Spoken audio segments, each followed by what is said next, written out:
Hello ভিউয়ার্সরা, আপুরা কেমন আছো তোমরা? আশা করি নিশ্চয়ই ভালো আছে। আজকে তোমার বাবুটির জন্য একটা টিপস, সেটা হলো তোমার বাবুটার কেন মুখে ঘা হয়, বাবুটা কেন খেতে পারে না, বাবুটা খেতে গেলে কেন বলে ঝাল। ও বাচ্চা, তুমি নর্মাল একটা ভালো ঝাল ছাড়া খাবার দিচ্ছ, তারপরেও তোমার বাবুটা বলতেছে ঝাল। দেখা গেছে মুখে খাবি জমে, বাচ্চা কোনো খাবার নিতে পারে না। কেন নিতে পারে না? বাচ্চাটার কি সমস্যা? কেন বাচ্চাটা খাবার নিতে পারে না? বাচ্চাটার মুখ কেন ঝাল বলতেছে বাচ্চাটা? বাচ্চাটার কেন মুখে বা ঠোঁটের দুই পাশে ঘা হয়? কেন হয়?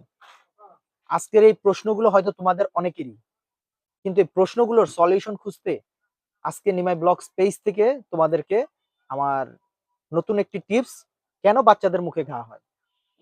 তো যে যেখান থেকে বসে আমার চ্যানেলটা দেখতেছো, প্রত্যেককে জানাই আমার আন্তরিক শুভেচ্ছা ও অভিনন্দন। আজকে ব্লগসে থাকতেছে তোমার বাবুটির জন্য নাইস্টেট। নাইস্টেট একটা ওরাল ড্রপ। তো তোমরা যারা বিশেষ করে তোমার বাচ্চাদের এই প্রবলেম গুলোই কন্টিনিউয়াসলি ফেস করতেছো, আপুরা তোমরা কেন এই প্রবলেম গুলো ফেস করতেছো, এই প্রবলেম গুলো থেকে তোমরা কি করে বের হবা, এর সমাধান খুঁজতে চাও, ফার্মেসিতে যাও, ফার্মেসিতে গেলে ফার্মেসি ওয়ালা বলে এটা খাওয়ান, ওটা খাওয়ান, এটা দেন, ওটা দেন। তো দেখা গেছে এতে করে একটার পর একটা জিনিস তুমি তোমার বাবুকে প্রয়োগ করতেছো, কিন্তু প্রয়োগ করার ফলে দেখা গেছে এতে করে বাচ্চার আরো কোনো উপকার হচ্ছে না, বরঞ্চ আরো ক্ষতি হচ্ছে। তো এই ক্ষতিগুলো থেকে তুমি কি করে বের হবা, তাহলে তুমি আমার ব্লগসটি দেখো, মোটামুটি অনেকটা ক্লিয়ার হয়ে যাবে। হ্যাঁ, মুখে ঘায়ের জন্য বাচ্চার কিন্তু পর্যায়ক্রমে বেশ কয়েকটা টিপস আছে, বেশ কয়েকটা থিম আছে যেগুলো তোমার অবলম্বন করতে হবে। ফার্স্ট, তুমি সর্বপ্রথম দেখবা তোমার বাবুর পেটে গ্যাস আছে কিনা। অনেক সময় পেটে গ্যাস থাকলে বাচ্চাদের মুখে ঘা হয়, ফার্স্ট। সেকেন্ড, বাচ্চার যে মুখে ঘা হয়, এটা হওয়ার ভিটামিনের জনিত কারণে হয়ে থাকে। এই গেল দুই, ভিটামিনের অভাবে হয়, 2 নম্বর সলিউশন। 3 নম্বর প্রশ্ন হচ্ছে, তোমার বাবুটা পেটে অনেকটা বদহজম থাকে, বদহজম থেকে তোমার বাবুটা দেখা গেছে ঠিক মতো খাবার হজম করতে পারে না। তো এই কারণেও দেখা গেছে তোমার বাচ্চার মুখে ঘা হবে। তো এই 3টা কারণে বিশেষ করে মূলত বাচ্চার ঘা হয়। আবার অনেক সময় দেখবা 4 নম্বর, যারা নবজাতক বাচ্চা দুধ খায়, ওইসব বাচ্চাগুলো দেখবে জিভটা একদম পুরো সাদা হয়ে গেছে। বাচ্চাদের এই জিভটা কেন সাদা হয়? আর এই জিভটা থাকলে বাচ্চার খাবারের রুচিটা নষ্ট হয়ে যায়। কেন বাচ্চা খেতে পারে না? তো এই বিশেষ করে এই 4টা কারণে কিন্তু বাচ্চাদের প্রবলেম হয়। এই 4টা প্রবলেম তুমি যদি মোকাবেলা করতে পারো বা বুঝতে পারো, তাহলে মনে রাখবা, তুমি কোনো ফার্মেসির বগলে গেলে ফার্মেসিওয়ালা তোমাকে আবজা ওষুধ দিতে পারবে না ভাইয়া। আমি একটা একটা করে ফার্স্ট কারণগুলো তোমাকে বর্ণনা করে দিব, যে কারণে তোমার বাচ্চাটার সমস্যা হয়ে থাকে। ফার্স্ট কারণ হচ্ছে, আপুরা তোমাদেরকে যেটা বলছিলাম সেটা হচ্ছে যে তোমার বাচ্চাটা যখন পেটে গ্যাস থাকে কিনা এটা তুমি আগে বুঝবা। বাচ্চার পেট যদি ফুলা ফুলা থাকে, তাহলে বুঝবা বাচ্চার পেটে গ্যাস আছে, ওই গ্যাস থেকে বাচ্চার মুখে ঘা হয়। সেই ক্ষেত্রে তুমি তোমার বাচ্চাকে বয়স বেঁধে একটা গ্যাসের সিরাপ দিবা, বা নাইলে ড্রপার দিবা, গ্যাসের ড্রপার দিবা, বা নাইলে সিরাপ দিবা, ওটা তোমার বাচ্চার বয়স বেঁধে। সাথে এই নাইস্টেট ড্রপটা দিবা। এই নাইস্টেট ড্রপটা, নাইস্টেটিন, প্রায় একক দশক শতক হাজার অযুত লক্ষ, প্রায় 1 লক্ষ পাওয়ারের এটা কিন্তু, বাট এটা কিন্তু একটা লিকুইড সলিউশন, এটা তোমার বাবু অনায়াসে খেতে পারবে। তো বিশেষ করে এটাই কিন্তু তোমার বাবুর জন্য 1 থেকে 10 মাসের মধ্যে তোমার বাবুর জন্য কিন্তু এটাই সলিউশন, বিশেষ করে এটাই সলিউশন। তো আপনার বাবুর এই ধরনের প্রবলেমগুলো থেকে বের হওয়ার জন্য আপনাকে সর্বদা সবসময় ওর বিভিন্ন দিকগুলো দেখতে হবে। তো ফার্স্ট দিকটা আপনাদেরকে বললাম। সেকেন্ড দিকটা হলো, আপনার বাবুর দেখবেন ভিটামিন জনিত সমস্যা থেকে মুখে ঘা হয়। যেমন ভিটামিন বি এর অভাব পড়ে, সি এর অভাব পড়ে। তো দেখা গেছে আপনি এই বি সি গুলো বাচ্চার কিভাবে পূরণ করবেন, এটা দেখা গেছে পূরণ করতে গেলে এখন বাচ্চাকে তো অবশ্যই কাঁচামরিচ খাওয়ানো সম্ভব না, কারণ কাঁচামরিচে প্রচুর পরিমাণ ভিটামিন থাকে। লেবুও বাচ্চা খাবে না, কারণ এখানে প্রচুর পরিমাণ ভিটামিন সি থাকে, বাচ্চা খাবে না। এখন আপনাকে এগুলো কিভাবে ফিল আপ করতে হবে? বাচ্চার শরীরে যে পরিমাণ ভিটামিন বি এবং ভিটামিন সি এর ঘাটতি থাকে, যার কারণে মুখে ঘা হয়, ঠোঁটের এই 2 পাশে ঘা হয়, জিহ্বার ভিতরে ঘা হয়, যা করে আপনার বাচ্চাটা খেতে পারে না। এখন আপনাকে এই জিনিসগুলো কি করে আপনি এগুলো ফিল আপ করবেন? এর জন্য আপনি ফার্মেসিতে আপনার বিভিন্ন রকমের ভিটামিন সি জনিত সিরাপ পাওয়া যায়, ভিটামিন বি জন্য ভিটামিন বি কমপ্লেক্স সিরাপ পাওয়া যায়। তো এই জিনিসগুলো দেখা গেছে আপনার বাচ্চার বডিতে ঘাটতি থাকে। এই ঘাটতি থাকার কারণে আপনার বাচ্চার মনে করেন যে মুখে ঘা হয়।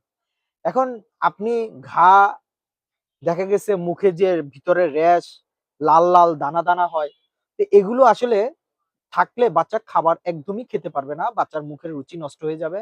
তো এগুলো আপনাকে ফার্স্ট আওয়ারে এগুলো আপনার মেনটেনেন্স করতে হবে। এগুলো ফার্মেসিতে ভিটামিন বি কমপ্লেক্সের একটা সিরাপ নিয়ে নিবেন, এভেলেবেল আছে বি কমপ্লেক্সের সিরাপ একটা নিয়ে নিবেন, এবং ভিটামিন সি এর অনেক সিরাপ বিভিন্ন কোম্পানির আছে, এগুলো বাচ্চাকে খাওয়াবেন। খাওয়ানোর ফলে সাথে এই নাইসটের ড্রপটা ওর বয়সের উপরে বেস করে আপনি বাচ্চাকে দিবেন।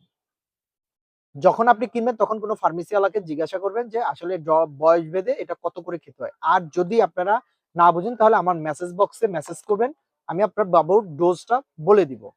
তবে হ্যাঁ, মাস্ট বি কিন্তু ডক্টর চিকিৎসক আবশ্যক। যদি দেখেন যে প্রাইমারি ট্রিটমেন্টে সারে না, মাস্ট বি তাকে ডক্টর দেখাবেন।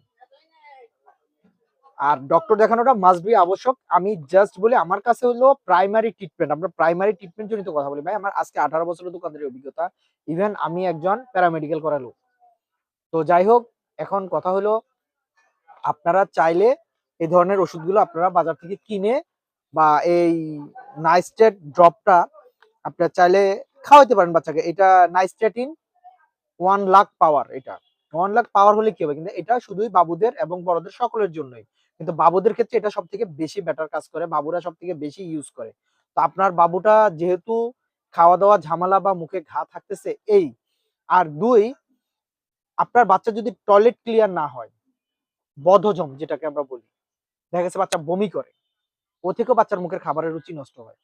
তো এই রুচি যাতে নষ্ট না হয় এর জন্য আপনি আপনার বাচ্চার পেটটাকে দেখবেন যে খাবারটা ওর ঠিক মতো সলিউশনটা হয় কিনা, খাবার হজম হয় কিনা, এটা সলিউশন হয় না এটা আপনি পরখ করবেন। আপনি মা হিসেবে আগে পরখ করে দেখবেন। দেখার পরে যদি দেখেন যে আপনার বাচ্চার হজমটা ক্লিয়ার থাকে তাহলে ওকে, আর যদি না ক্লিয়ার হয়ে থাকে তাহলে দেখবেন হজমের ওষুধের সাথে সাথে বাচ্চাকে এই নাইস্টেট ড্রপটা আপনারা দিয়ে দিবেন। এতে করে আপনার বাচ্চার হজম এবং মুখের ঘা একসাথে ভালো হয়ে যাবে, টয়লেটটা ক্লিয়ার হবে, একসাথে ভালো হয়ে যাবে।